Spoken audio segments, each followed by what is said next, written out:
closely together, because I think when we work together, we get more done, and people are relaxed.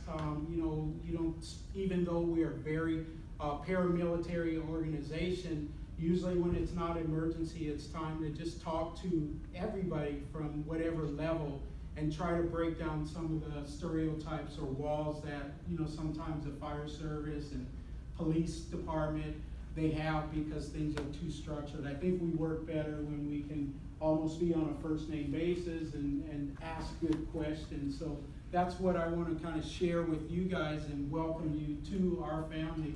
When you go through this CERT program this week, we're going to call on you. You're going to be a leader in your neighborhoods, maybe at your school if there's emergency. So you are a part of our team and a part of our family by being here this week and learning what you're going to learn. So we're real excited about that. Kind of to maybe just highlight about myself. Yes, I've been in the fire service for about 35 years. And what that's allowed me to do is just have confidence in, I've done every position in the fire service, from being a firefighter, for being a paramedic for 16 years, driving the fire trucks, being a captain on a fire truck, being a lot of the different chief officer levels that, some of them deal more closely with the troops, and then as you get higher and higher in the organization, you deal more with City Hall. So I've gotten to do that, and what that's allowed me to do is just to, when I make decisions and I articulate those decisions to, say, city management, I can go back on 35 years of experience and be able to say, we've done this, we've tried it this way, let's do it this way, and with the support of all my troops and every level from firefighter up to some of the chief officer levels, we make decisions as a team. So that's what I want you guys to start kind of thinking about as we have this week together and relate our fire service to STEM. I did take some notes on just how really STEM does apply to the fire service, and it's a lot more than I thought, because I hadn't been involved in STEM. Obviously, when I came up in school, we didn't have programs like this, which is I see the value, and I see how this week that you guys are getting to do this is going to just really open your eyes and take you a lot further.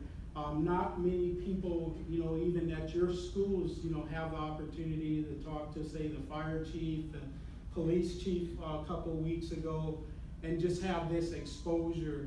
And we want to, a lot of times, just take down the kind of the mystery of, the big red door at the fire station, or, the door of the police station.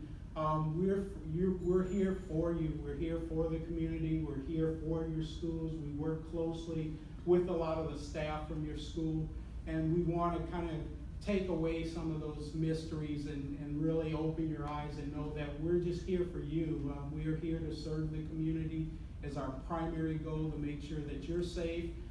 In the meantime, what we're going to do here is, make sure all our firefighters are safe and fit and ready to be able to respond to you.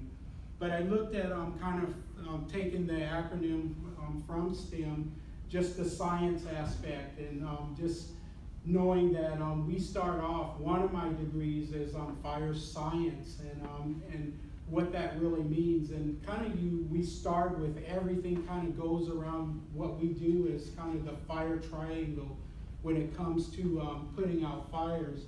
And you'll learn this week, it's kind of three components to that. It's heat, fuel, and oxygen. That's what you need to create a fire. Almost all of the things that we do to extinguish a fire will have something to do with that. If we're putting big water or small water on a fire, what are we doing? We're trying to take away the heat and remove the heat from the fire. If we're putting a dry chemical extinguisher or CO2 extinguisher, what are those doing? They're removing kind of some of the oxygen levels that may be involved in the fire. And then the other one, so we have heat, oxygen, and then the fuel. A lot of times you'll see just on that picture, if you look, what are they trying to do? They're trying to create a line and actually remove some of the fuel. Or just sometimes it's as easy as they had a special on Dateline last night that talked about, this big fire in San Diego, Valley Center fire. And the house was on fire and it was being fed by the natural gas or propane. And it just took somebody going, a couple, blocks away and actually turning off the fuel that feeds the area.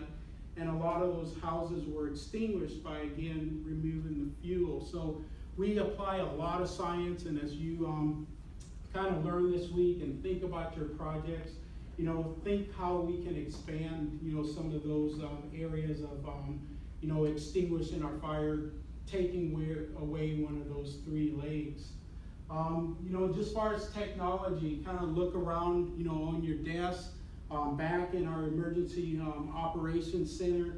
What do you see? Technology. You see computers. You see, where we're moving forward. Right before, we'd be taking a lot of notes and writing things down, but we've advanced to where we're using technology to help us do what we do on a regular basis. Our personnel, when we go out and do fire safety inspections, it's not, just now, again, writing and checking boxes.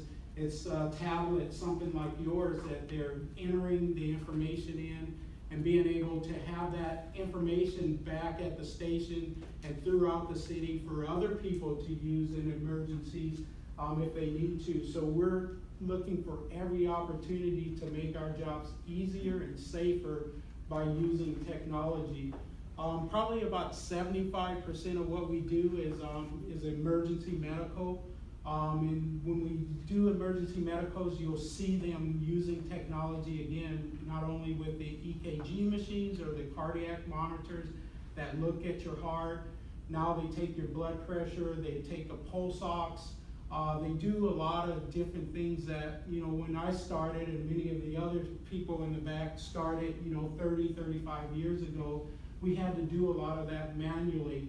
We had to poke your finger to test your blood level to see what your sugar levels were. We had to manually do a blood pressure. We're using technology now to make it easier, faster, and then safer. And then what's most importantly, it's more accurate. So think of some of those things as we kind of go throughout this week. How we can apply different technologies to kind of make some of those jobs simple. Some of our jobs, we still have to, know that firefighting is going to be a difficult job, and we can't just sit in the truck and do everything. We're going to have to do some things physically, but we want technology to support it. Just in equipment, you're going to see a lot of equipment. The next station is going to be kind of the Jaws of Life, which is, that's still kind of a barbaric piece of equipment, but it went from probably weighing 75 pounds to now the new ones are maybe 40 pounds.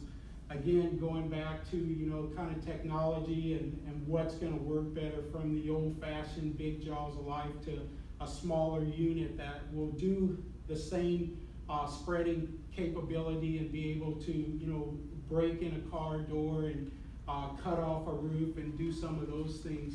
But we're moving forward with our equipment.